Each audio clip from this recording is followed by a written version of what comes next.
Falcon 9.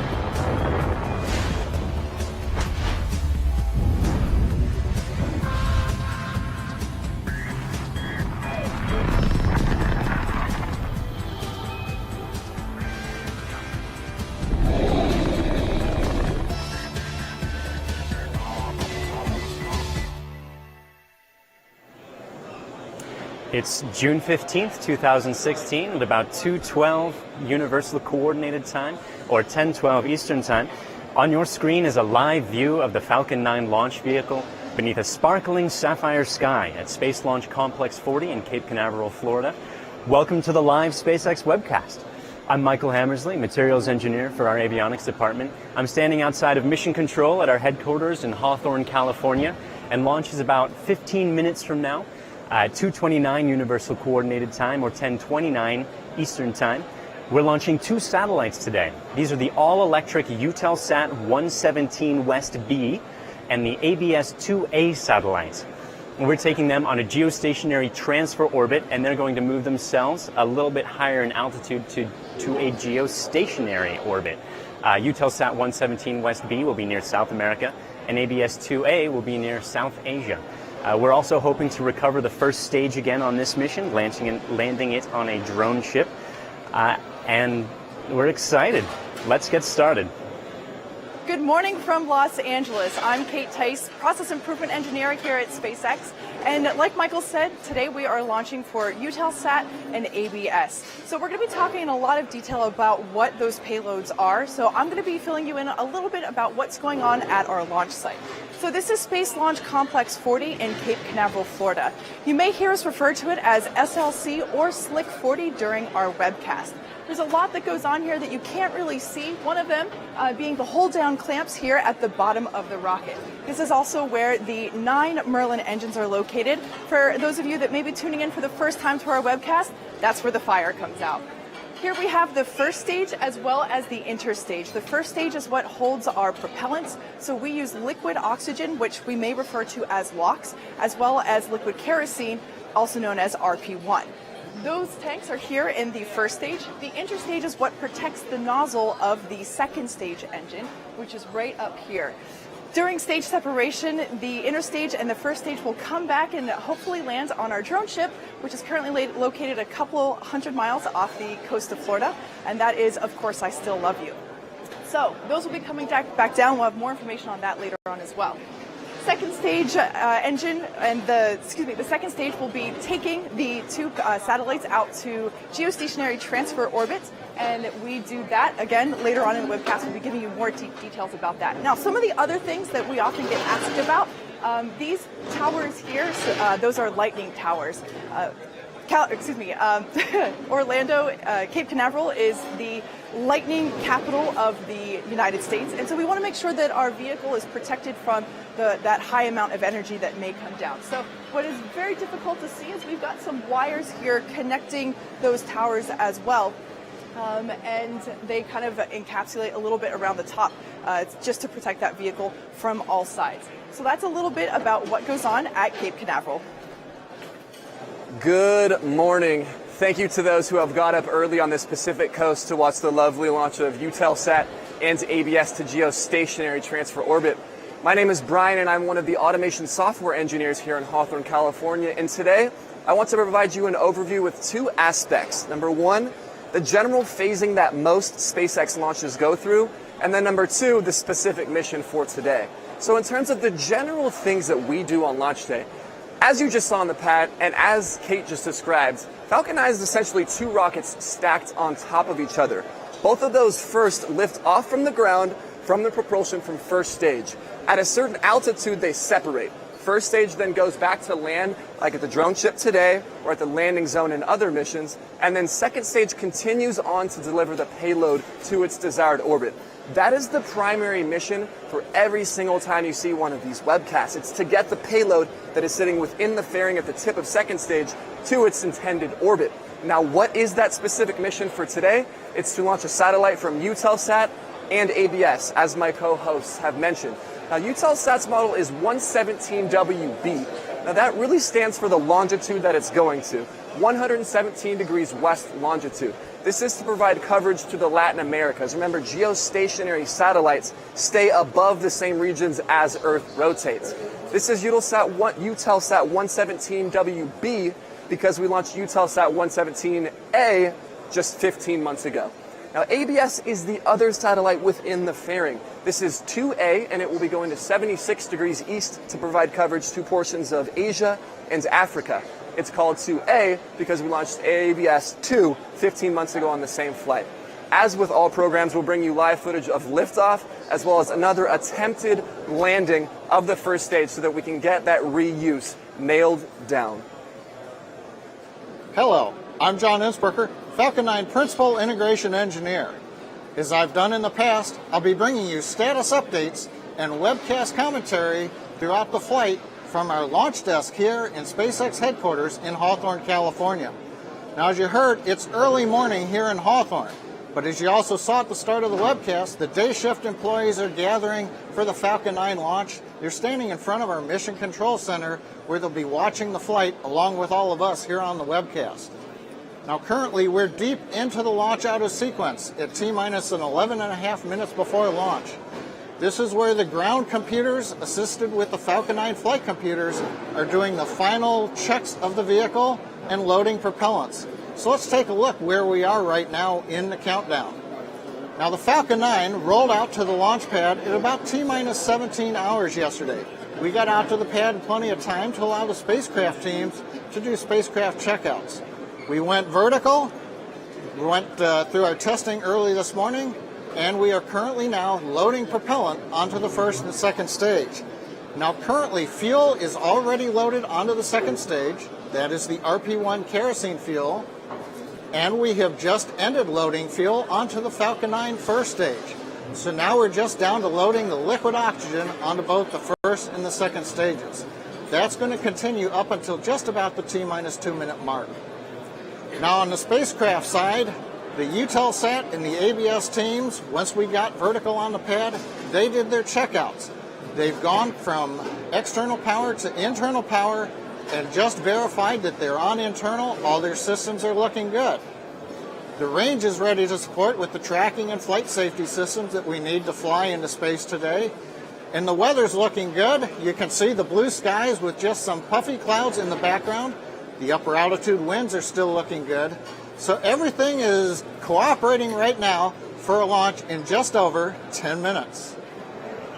Eutelsat is one of the world's leading satellite operators. They currently have 40 geostationary satellites in their fleet, and Eutelsat 117 West B will be the second next-generation satellite in their Eutelsat Americas fleet.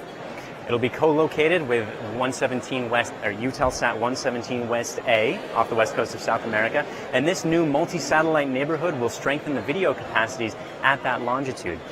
It will be offering key services to Latin American clients in telecommunications and government services, and it's expected to enter commercial service in the first quarter of 2017. Now, these video services are going to include direct-to-home services, as well as support for digital terrestrial television networks. The satellite has 48 transponders with 4 regional beams covering Mexico, the Caribbean, most of Latin America, and even the tip of Antarctica. It's operating in the Ku band, which is reserved exclusively for satellites. Satellites, if you will recall, communicate with electromagnetic waves, which includes light and radio waves. The Ku band is a portion of that spectrum at 12 to 18 gigahertz, part of the microwave spectrum. And I know you're wondering, your home microwave oven operates at 2.45 gigahertz. Another cool fact is that the hosted payload from Raytheon, it will be hosting a payload from Raytheon that the Federal Aviation Administration, will be using for aviation safety. ABS is one of the world's fastest growing global satellite operators, and they have 6 satellites serving 80% of the world's population. ABS-2A will be co-located with ABS-2 at 75 degrees east near India and Pakistan, serving Africa and the Middle East, Russia, South Asia, and Southeast Asia. It's also equipped with high-performance Ku-band beams. It's part of the same spectrum as the Eutelsat satellite. And this satellite will be offering ABS's customers expansion capacity as well as in-orbit redundancy for growing direct-to-home business. Both satellites are designed for direct-to-home services. The map that you see at the moment is not the satellite's coverage as much as ABS's world coverage. And they're going to be designed for other VSAT operators. VSAT stands for Very Small Aperture Terminal. That means you can point a small satellite dish about the size of a pizza box at the satellite and gain access to the communications network the satellite operator provides. And this footage that you're seeing on the screen at the moment is of the 2 satellites undergoing final preparations for launch. After this step, they get integrated into the fairing, and they are currently standing upright at the launch complex. Man, those solar panels are enormous. Up next, we've got some cool footage of our Texas site, where the rocket undergoes its own preparations. Hello, my name is David Heffley. I'm the site director for the SpaceX Texas Rocket Development Test Facility here in McGregor, Texas. What makes McGregor unique is this is generally where the fun happens, in my opinion, so we get to see some really cool stuff in McGregor, Texas. We get to make the smoke and fire. So last year we averaged about 400 Merlin tests, so that's more than one every calendar day for just the Merlin engine. If you throw the stages into the mix and everything else we do, we could, on any given day, we could be running somewhere in the neighborhood of 6 to 50 tests. SpaceX Texas is about 4,200 acres total. I guess an interesting note on that is about half of it is cultivated that we inherited as we leased the land. So we actually have corn, wheat, and just hay in production on the site as well. We have about 15 test areas. So we're standing in the central hangar, which is where we do the first and second stage integration work. So after we test these stages, we put them in the hangar and we do post-test checkouts before we send them to the launch site. The small site is where a lot of the smoke and fire happens. That's where the engines are tested, the Merlin engines, and second stage is tested over there as well. We also have a component stand over there that does a lot of Falcon 9 component tests. If you go up to the north side of the site, that's where the large site is. So that's where booster stand is. That's where we test first stage. To the west, we have Dragon site, so that's where we test Draco, and that's actually where we process Dragon. So we do all the Dragon cargo offload in Texas. What's also great about Texas in particular is there's always something exciting happening at some particular test stand. There's new boundaries we're pushing, there's new hardware here. We seem to always be in new ground, which definitely means that it's never boring around here. There's always something exciting going on. We're at T-minus 5 minutes and 22 seconds and counting. Things are looking go for an on-time launch. We're continuing to quickly step through the automated sequence that I talked about. We're bleeding in and chilling the Merlin engines right now. The ground systems are continuing to load liquid oxygen onto both the first and second stages. We polled the team at T-minus 38 minutes for readiness to enter the launch auto sequence, as it's called. That's the scripted sequence where the ground and the flight computers prepare the Falcon 9 for flight. There's minimal involvement by the launch team. That's why you don't hear a whole lot on the countdown nets during the webcast. Now currently in propellant load, we're still putting liquid oxygen onto both the first stage and the second stage. As I said before, that'll wrap up at T-minus 2 minutes.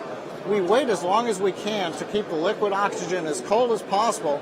That gives us maximum performance for the Falcon 9 to carry our customers into space. Some of the events you're going to see coming up very shortly. We're pressurizing the first and second stages. That'll open up the clamp arms and we'll begin retracting the strongback. So at about 3.5 minutes, you'll see the strongback recline. That'll move to the 77-degree position. That's our launch position. Prop load will finish at T-minus 2 minutes. Over 1.1 million pounds propellant will be on board the rocket. Currently, Eutelsat and ABS teams are ready. The range is ready to support. Weather conditions look good. So at T-minus 3 minutes and 50 seconds and counting, all is go. Rapid reusability. You've heard this buzzword be used multiple times as a prerequisite for the quest to make humanity multiplanetary. Now, what exactly is reusability? Well, it's comprised of two main pieces, recovery and then reflight. Now, recovery is something that you've seen on our previous webcast we've had some success with. The stage goes to orbit and it comes back and it lands in a safe manner that we can recover it. The second half of that puzzle is reflight. It's making sure that you are ready to fly that same recovered vehicle again. Until you can refly it, it's not technically reusable. And we're adding maturity to that recertification program as we speak. But the ultimate finish line for all these rockets is to land. If it lands on the drone ship, it gets taken on the surface of the drone ship all the way to port.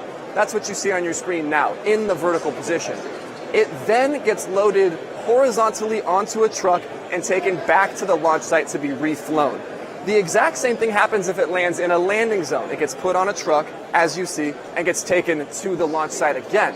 The goal is to return to the launch site, get refueled, retested, and then go back up to space.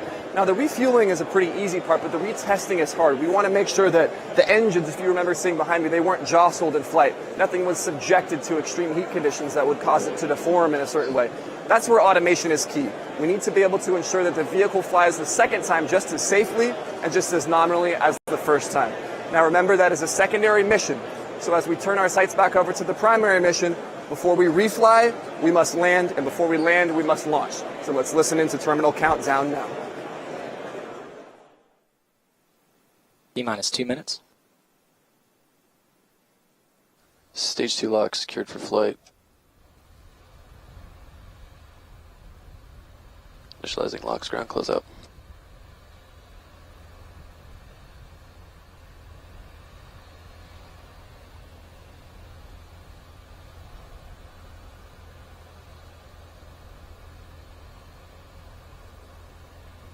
Vehicles in self-line.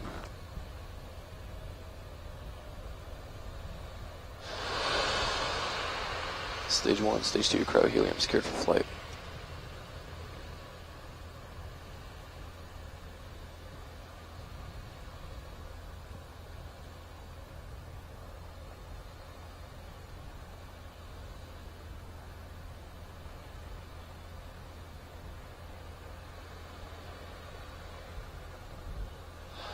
VC, verify Falcon 9 is in startup.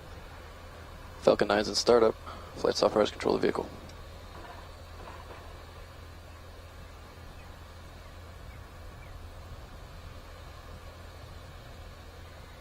Stage 1, Stage 2 present for flight.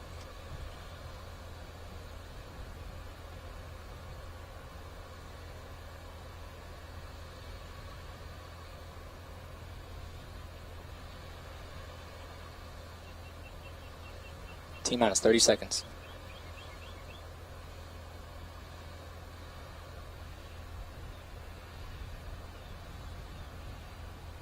T-minus 20. Falcon 9 secured flight pressures.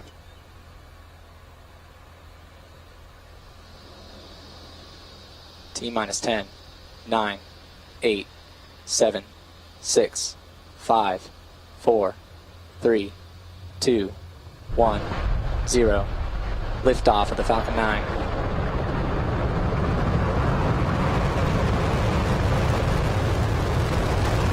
Falcon 9 has cleared the towers. Team moved to section 10.59 to secure the pad. Stage 1 propulsion is nominal.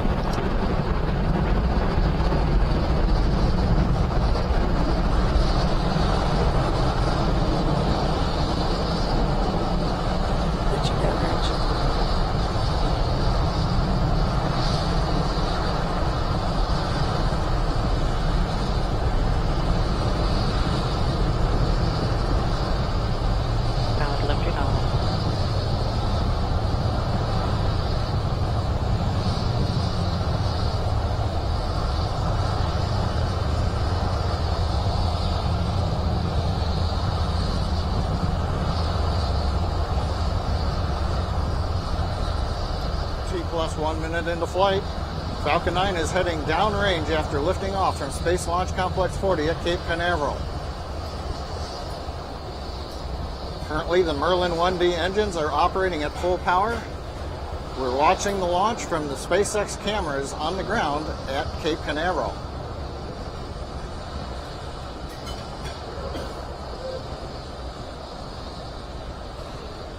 Right now, this Falcon 9 is heading through the supersonic phase.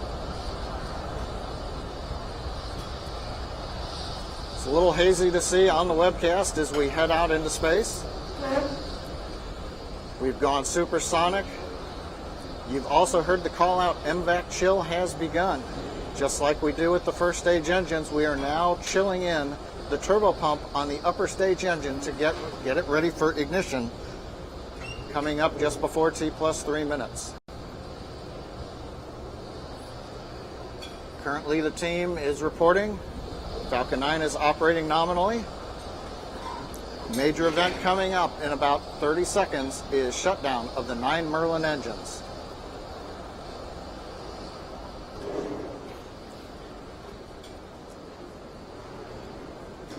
Let's listen in for the call out of main engine cutoff.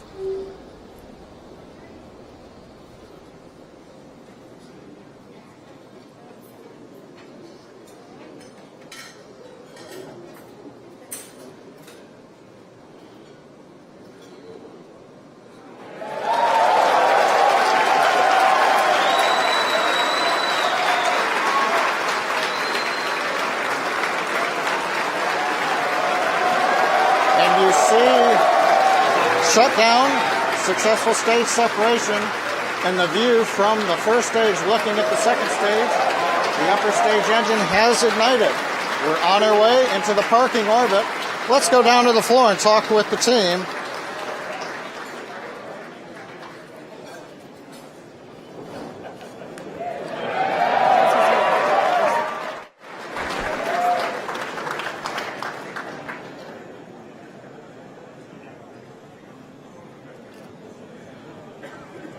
With successful separation of the first and second stage, we now continue on as those two separate stages perform their separate responsibilities. You were just looking at a view of first stage pointed back down towards the Earth. Second stage is continuing on, and we've just had confirmation that the fairings, the encapsulation at the tip of second stage, which holds the satellites, has successfully separated, an important milestone. Breaking the fairing away like that allows the MVAC second stage engine to perform a little more robustly. It's efficiently, right. It's putting more of that force into accelerating the satellite. The fairing is essentially dead weight once it gets out of the atmosphere. It's very important up before that point. Exactly. So the less weight we can have around the payload and on the second stage, the more efficient the vehicle itself will be, and allowing us to use less fuel in order to get it out to the specific place that we're trying to drive these two satellites to. Right. A lot of people don't realize we don't need the fairing anymore. Once we're out in space, the fairing is there to design both protection and aerodynamics of the satellite. When we're going through the atmosphere, that needs to be able to push through air very, very cleanly. Without any air anymore, when we're out in space, we don't need that fairing, and so we let go of it. And while the second stage is continuing to speed up to get into low Earth orbit as the beginning of that geostationary transfer orbit, the first stage is headed back towards the drone ship in the Atlantic Ocean. And you saw a cool shot of the grid fins popped out there. And the grid fins are what's controlling it back through the atmosphere in order to get it to approach the drone ship successfully.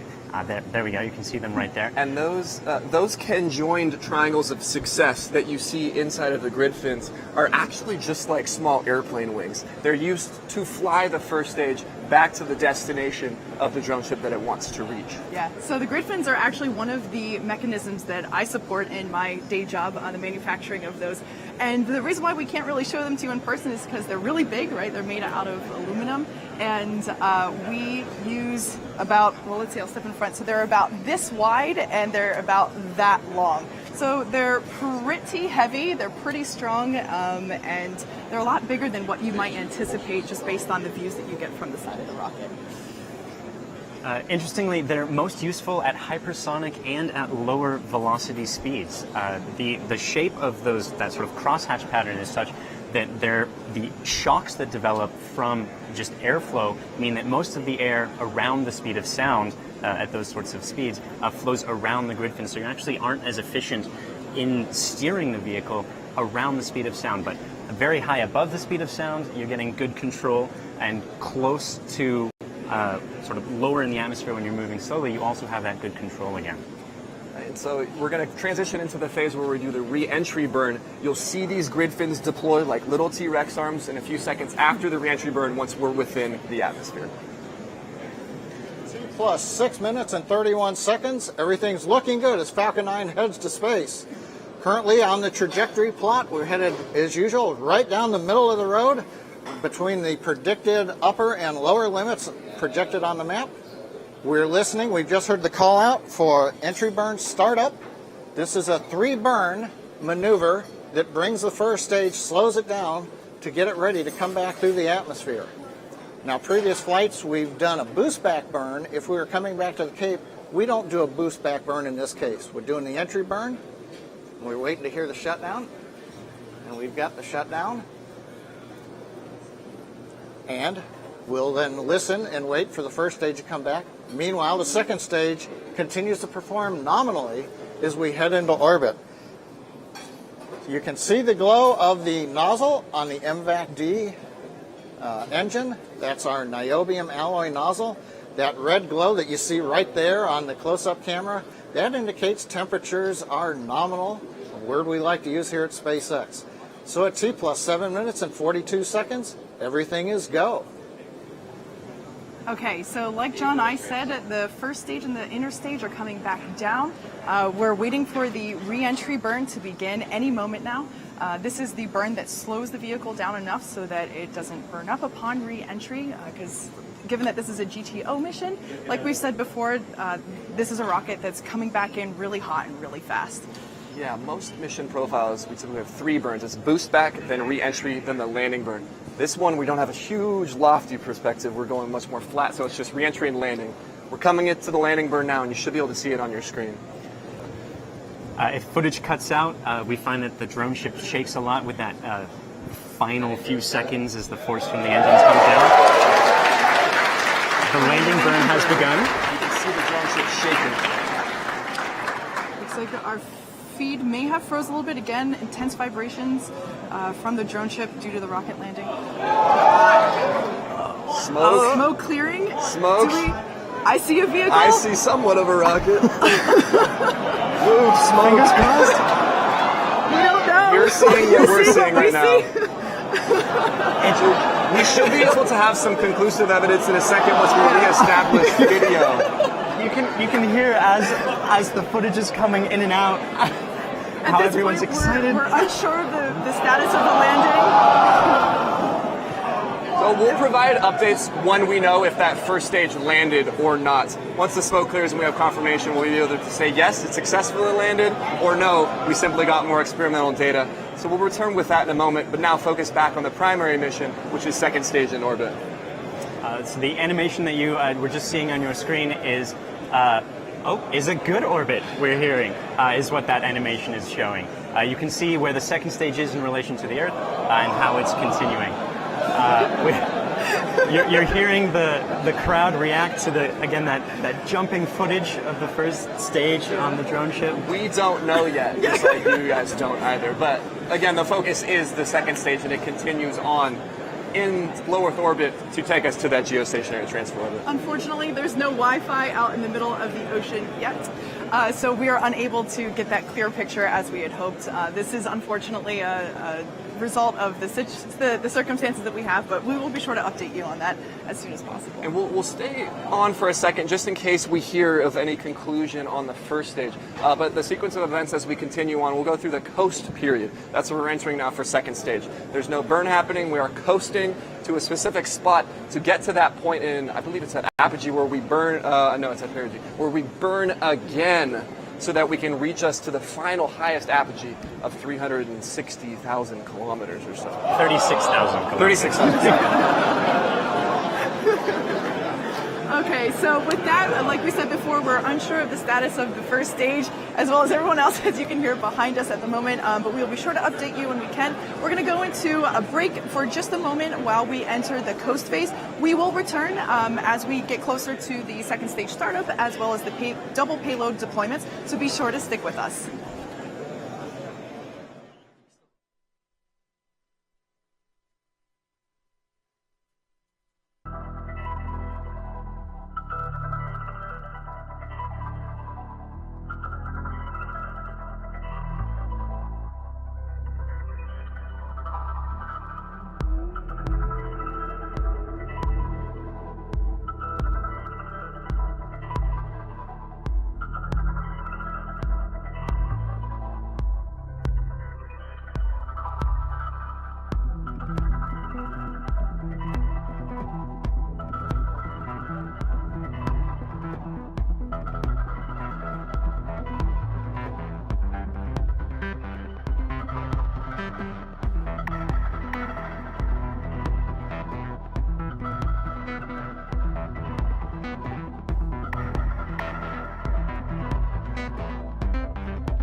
Welcome back. We're T plus 24 minutes and 52 seconds. We're just beginning to reacquire telemetry from the Falcon 9 as we're beginning to prepare for lighting the upper stage engine. I'll bring you commentary as we go through that. Currently, we are pulsing the settling thrusters on the upper stage. That's helping keep propellant at the back so that it covers the inlets to the turbopump. We've chilled in the upper stage engine's turbopump. We're about, I think, 30 seconds out from ignition. Now we'll stay in a preparation phase right up until it's time to spin the turbine. We use onboard high-pressure helium gas. We can't carry a long pipeline from the Earth. It's not like we're operating off an electric cord all the way back to the launch site. We carry our gas and propellants on board. We'll spin the turbine pump, and that'll start the burn sequence. Waiting right now to see the start of the burn that'll transfer us from parking orbit into the geostationary transfer orbit. And we see ignition. Burn is underway. The burn will last just under 1 minute. Tank pressure is looking good. Chamber pressure is looking good. You see the characteristic red glow on the niobium alloy nozzle extension. Now currently, to keep the payloads underneath the maximum acceleration, we throttle the upper stage engine. We're beginning to do that right now to stay underneath the roughly 5G acceleration limit for the Eutelsat and the ABS spacecraft. You can see on the webcast we're continuing to burn. Chamber pressure is continuing to look good.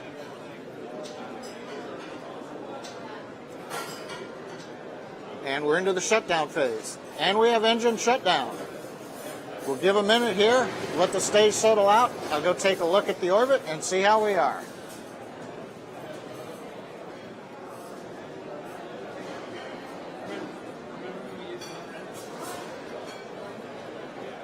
Okay, so just a quick update on the status of Falcon 9 on the drone ship of course I Still Love You. Unfortunately, it appears as though we lost the vehicle. We don't have a lot of details of this just yet, but the important thing to keep in mind is that we did receive a lot of really good data from this. As always, these are experimental attempts, and although we can say that Falcon 9 was lost in this attempt, we did get a lot of really valuable data from it. And with the second stage engine cutoff, now the second stage is in the geostationary transfer orbit. We've just gotten confirmation that it is, in fact, a good geostationary transfer orbit. So what that means is that the satellite, or the second stage and the two satellites, were starting in low Earth orbit, and if that were to continue, it would be quite close to the Earth. The geostationary transfer orbit turns it from a tight circle around the Earth to a big egg shape. And what the satellites are going to do when they eventually get to the top of that orbit is circularize it so that they end up being in that geostationary orbit. Exactly, and with the conclusion, as John mentioned, of the second stage burns, this concludes the SpaceX launch portion of the entire trajectory today, and we transition over to kind of the mission phase. So the two remaining upcoming events are the separation of Eutelsat and ABS. Once deployed, they'll continue on with their mission. Now, regarding the configuration of those two satellites, remember they're sitting inside of the fairing at the top of the second stage. The fairing has been deployed, so now they're exposed to space. The configuration is that ABS is on the bottom, made it directly to the top of second stage, and then Eutelsat is sitting on top of ABS. So there are clamp bands that connect the two satellites together, as well as ABS to the mechanical interface between ABS and the top of the second stage. That clamp band will be released, and there are springs that sit underneath that will sort of push the satellites away from the second stage, and that constitutes the payload deploy, after which then that takes care of most of the mission phase and just sort of confirm that those satellites are in a good position to move themselves up to the geostationary orbit. Now, of course, we don't want to be jolting the satellites in any way, so this push that we're talking about is a very gentle motion. It's more of a release. It's not really just like chucking it out into space. Exactly, and so we're going to come up on our first deployment here in a second. Eutelsat, because it's on top, is going to be deployed first. So it's going to be pushed off, and then about 5 minutes later, ABS will be deployed. Now, once they're deployed, they use their onboard ion thruster systems to do some pretty cool stuff. Yeah, so ionic propulsion is something that's really interesting. It's very different from the typical fire explosive kind of propulsion that you see like with Falcon 9, for example. Ionic propulsion is different because we basically take xenon particles and they get fired through a chamber. The satellite. We're not launching the satellite. Yeah. This is the ABS satellite. Exactly. And the This is the propulsion system of systems aboard both of these satellites.